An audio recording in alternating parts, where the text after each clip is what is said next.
Our next guest's work has appeared in some journals and even won some prizes. She loves coming to Tuesday Funk and is so happy to be returning. So put your hands together for Molly Dumbleton.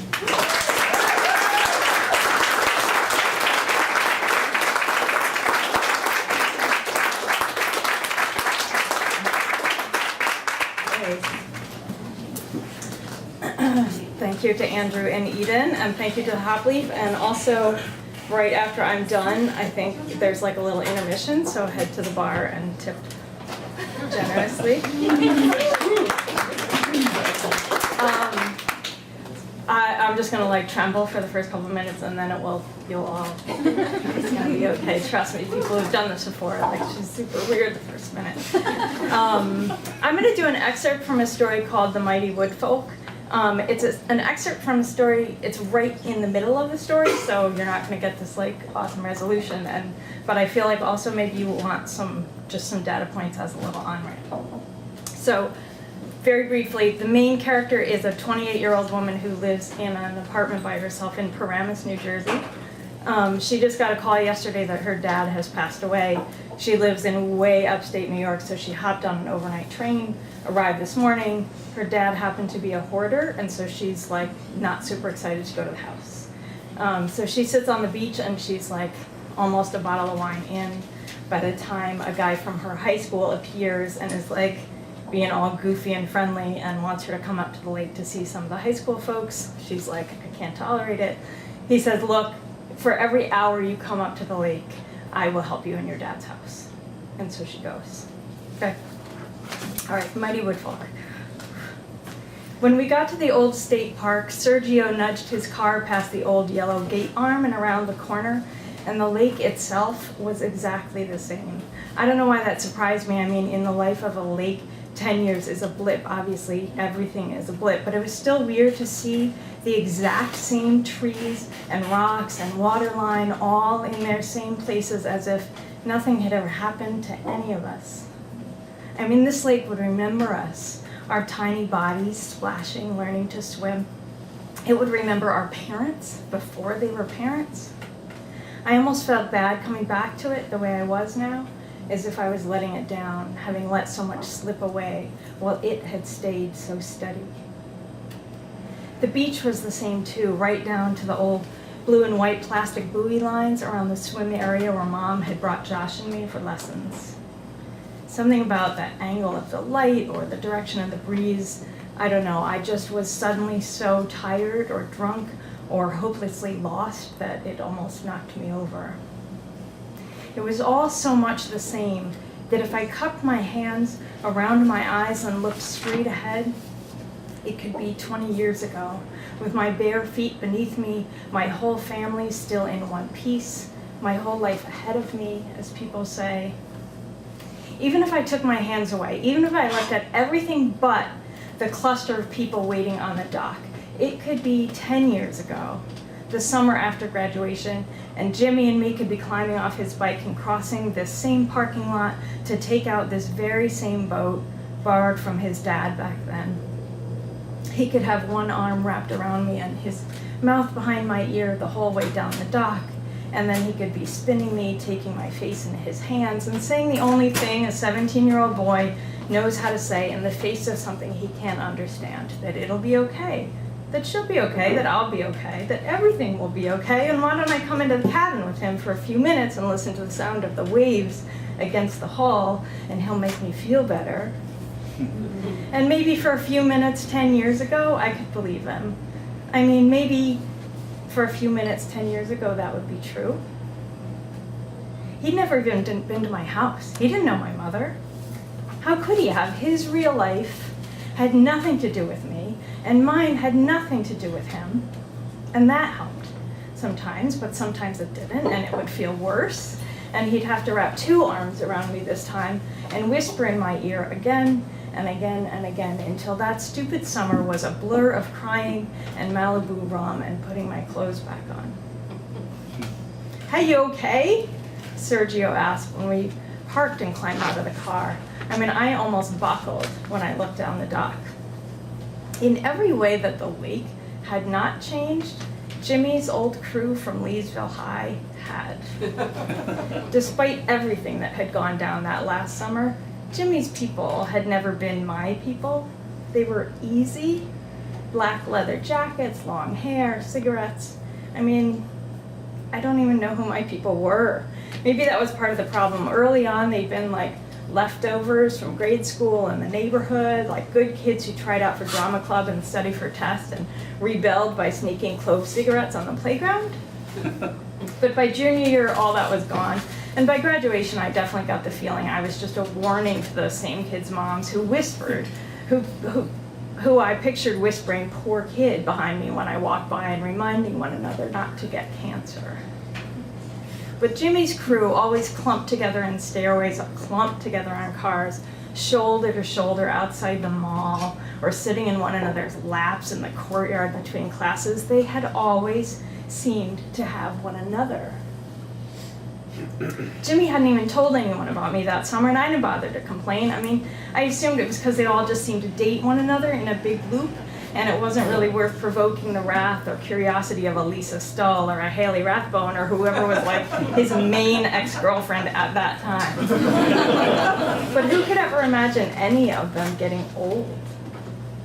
They'd been so pale and bony and beautiful. But there they were on the dock by Jimmy's old boat, looking like they had sustained some damage. Jimmy in the middle was standing like Jimmy, but he sure didn't look like Jimmy. He'd been so cocky and spidery back then, like the guy who could win a long-distance track meet and then light up a cigarette. He had plaid shorts on now, and a gut and a weird puffy calmness to him. The girls were there too, but without big hair and heavy eyeliner, they just kind of looked like blonde Bob moms now, with nothing left to distinguish one from the other but what was on their t-shirts. Everyone was just standing around the cooler on the dock drinking beer from cans.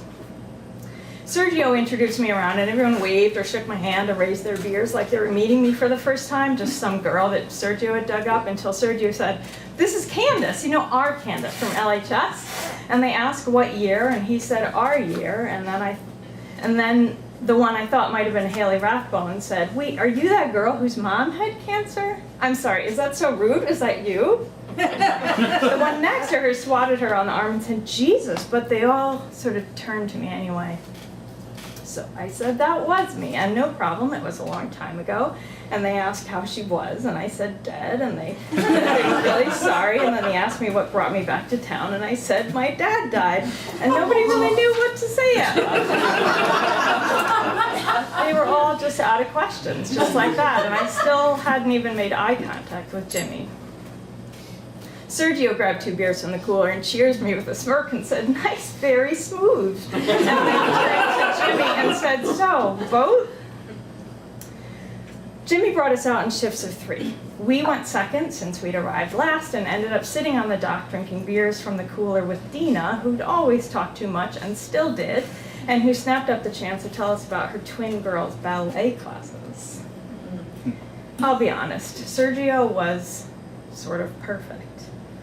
I couldn't even pretend to pay attention to Dina, but he actually seemed to be listening to her, and he said, at the right times, and even asked some questions about the ballet program, which seemed to make her so happy. And finally, it occurred to me, why am I such an asshole? That Dina was probably pretty lonely, and Sergio probably knew that. And what better things did we have to be doing during that 20 minutes on the dock anyway? I mean, I was probably hitting the "I love you guys" stage of like bottle of wine plus 2 beers by then, because as I watched our kids sort of bending over Dina's pink phone together, sifting through like hundreds of pictures of the same 2 kids, I became convinced that Sergio was about the nicest person I'd ever met, ever, and I was even feeling a little love for dumpy old Dina. I tilted my head over onto Sergio's shoulder just like a tiny bit, and he reached a hand across his chest and set it on the side of my face. And he just kept nodding and smiling at those little girls in Dina's phone. My eyes started to water. Like, what makes a person good like that? Where does kindness come from? Was that what my dad had been like? It was so hard to remember who we'd been before, and I sure didn't know who any of us were anymore. By the time Jimmy came back with the boat, I admit I was a mess. He pulled up and helped Haley and the others off the boat and then braced himself wide-legged on the boat deck just like he used to. It used to be irresistible, and he stretched a hand up to help Dina step off the dock. The hand had this giant, hideous gold wedding band on it. I mean, of course it did, right? I could picture his wedding down at St. Pius as if I had been there myself. I could picture the little brick bungalow he and his wife would invariably have down on the canal. He probably did mortgages and had 3 children. I mean, this is what guys like Jimmy do in Leesville. I could have told you this without looking, and I don't know why the ring or any of it mattered anyway. But I was next, and touching his hand shouldn't have been a thing, but it just fucking was, okay? It was a thing, like those fucking swim beads were a thing, and everything just felt so familiar all of a sudden, and so far away, and so goddamn lonely that it felt like a highlights reel of all the pathetic years that had come in between.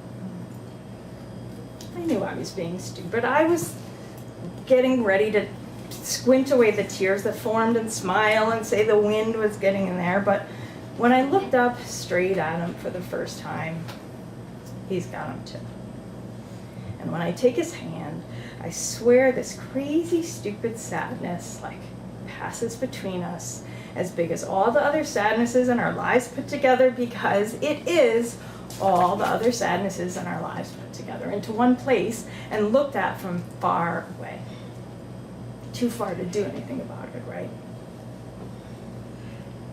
Mom died on August 17th, and on Labor Day, I was on the train with a giant old backpack I took from my dad and like an invisible baby I took from Jimmy, and thinking that leaving Leesville is the way to shake it all off. The trash-picked bunk beds and the stack of wagon wheels in the yard and the cancer mom and the crazy dad and the stoner brother and the whole summer of crying and drinking and secret fucking Jimmy in parking lots and Safeway bathrooms and God knows where else, and the boat. And I'm not qualified to give anyone advice at all, but I can tell you 2 things I know. 1, it makes total sense to want to leave your bullshit behind you and start new. And 2, in all honesty, I just don't think it works like that. That baby never did come. I guess it knew what was good for it, because at some point its heart stopped beating and the doctor had to hold my hand and tell me they couldn't leave it in there, so they took it out. And when I said I didn't know anyone else in town, they called a cab for me to take me back to my apartment in Paramus. Eventually I gave Dad and Josh my address, and Dad forwarded this letter from Jimmy, months old, just one, written in his stupid 5th grade cursive, trying so hard, asking where I'd gone and was it something he'd done, and he didn't have anyone to talk to anymore, and could he come visit. Some days in Paramus I thought I must be going crazy, like my dad. I didn't have any stuff, I didn't have a front porch, but what difference does it make? I'd grown up thinking crazy was something you just were or weren't, but I was coming to think that crazy was something like loneliness that could just sort of happen to you instead. Thank you.